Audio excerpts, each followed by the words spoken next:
هوا دیگه داره کم کم سرد میشه و پاییزم قشنگیاشو نشون داده.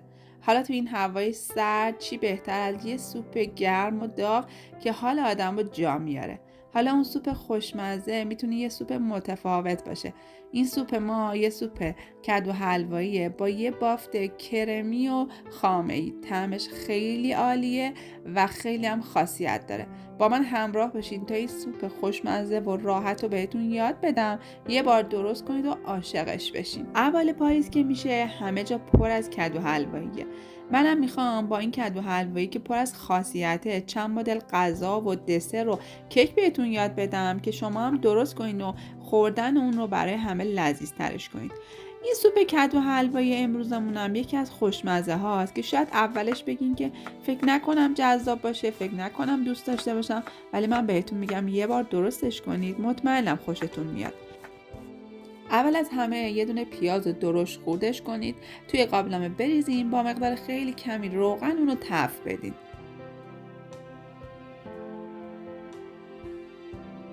پیاز رو تفت میدیم تا یه کمی سبک بشه. میریم سراغ خرد کردن بقیه سبزیجاتی که داخل این سوپ میخوایم استفاده کنیم. یه دونه سیب زمینی متوسط رو پوست میگیریم. سیب زمینی رو برای این اضافه میکنیم که طعمش رو ملایم تر کنه و کمی هم به اون غلظت بده. سیب زمینی ها رو هم درشت خرد میکنیم و همراه بقیه مواد به سوپمون اضافه میکنیم. چند تا ساقه کرفس داریم، اونا رو هم همینطور خردشون میکنیم. کرفس خیلی طعم خوبی به این سوپ میده، عطر فوق‌العاده هم به سوپمون میده و همینطور یه دونه هویج اضافه میکنیم. پوست هویجا رو میگیرم و هویج رو هم درشت خرد میکنم و به همراه مواد دیگه به سوپمون اضافه میکنم. این سوپ پر از موادی هستش که خاصیت داره، رنگدانه های زیادی داره و همینطور برای سرماخوردگی عالیه. 2 تا سیر هم اضافه میکنم دیگه. ببینید چقدر موادش پر از خاصیت. سیر، کرفس، کدو حلوایی همشون پر از آنتی اکسیدانه و مناسب این فصل. سیر رو هم درشت خرد میکنم و میرم سراغ اضافه کردن زنجبیل تازه. زنجبیل تازه خیلی عطر خوبی میده و با تندی خاصی که داره و گرمایی که داره این سوپم رو خیلی خوشمزه تر میکنه و خاصیتش رو دیگه تکمیل میکنه. پوستش رو میگیرم، با بقیه مواد به پیازی که در حال تفت خوردن بود اضافه میکنم.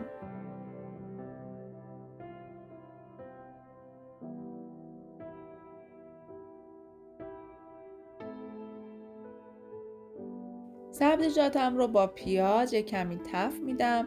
نیازی به سرخ کردن زیاد نیست، همین در حد تفت خوردن و سبک شدن اونا کافیه. حالا تو این مرحله من کمی زردچوبه اضافه میکنم، هم سوپم رو خوش رنگ تر میکنه و همین که زردچوبه هم پر از خاصیت سرشار از آنتی اکسیدانه و برای سرماخوردگی هم خیلی خوبه.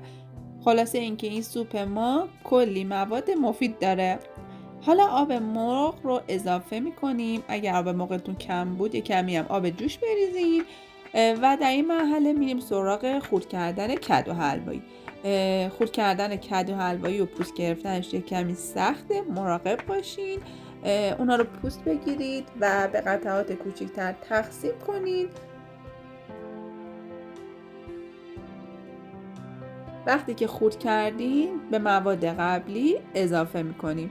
سوپ ما در حال جوشیدن هستش. کدو حلوایی ها رو میریزیم و دیگه با شعله ملایم اجازه میدیم که سبزیجات کاملا با هم ترکیب بشه و پخته بشه.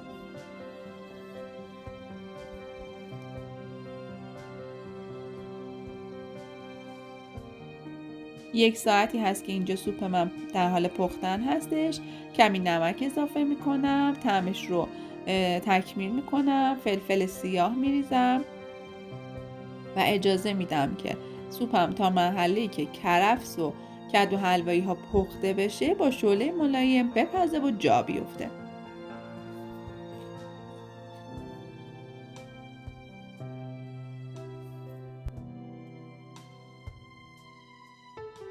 حدوداً 1 ساعت و نیم طول کشید تا مواد داخل سوپ من کاملا پخته و نرم بشه.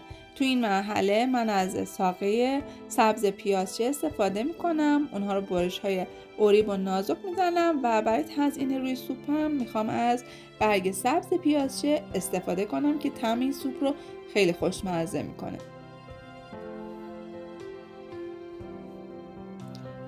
خب دیگه سوپم آماده شده. اون رو کاملا میکس میکنم با گوشت‌کوب برقی یا مخلوط کن. سوپ رو کاملا میکس کنید تا حالت کرمی پیدا کنه، موادش کاملا یک دست بشه و به این حالتی که میبینید در بیاد. بافت این سوپ خیلی نرم و لطیفه. من یک کمی خامه بهش اضافه میکنم. مقداری از سوپ رو داخل خامه میریزم، کاملا هم میزنم تا خامم همدما بشه، یک دست بشه و به سوپم اضافه میکنم و سریع همش میزنم.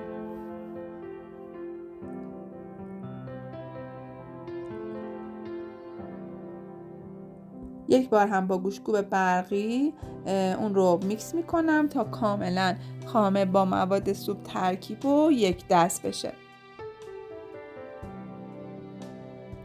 سوپم آماده است. اون رو بعد اینکه کاملا یک دست شد چند دقیقه دوباره رو شعله میذارم کمی بجوشه و دیگه تمام.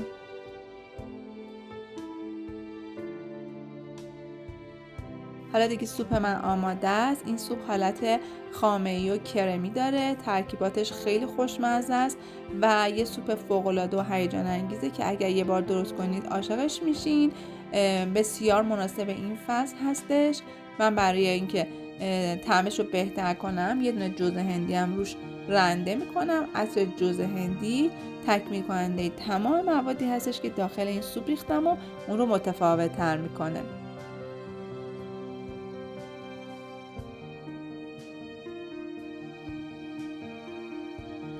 برای تزیینش هم از خامه میتونید استفاده کنید، بهش شکل بدین و جلوه سوپتون رو شکیل تر کنید.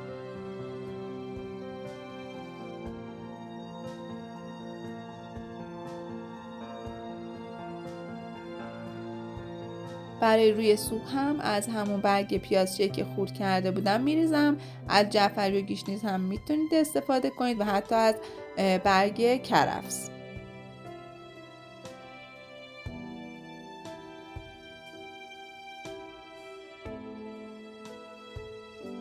در انتها هم من از نون سوپ استفاده کردم، روش میریزم.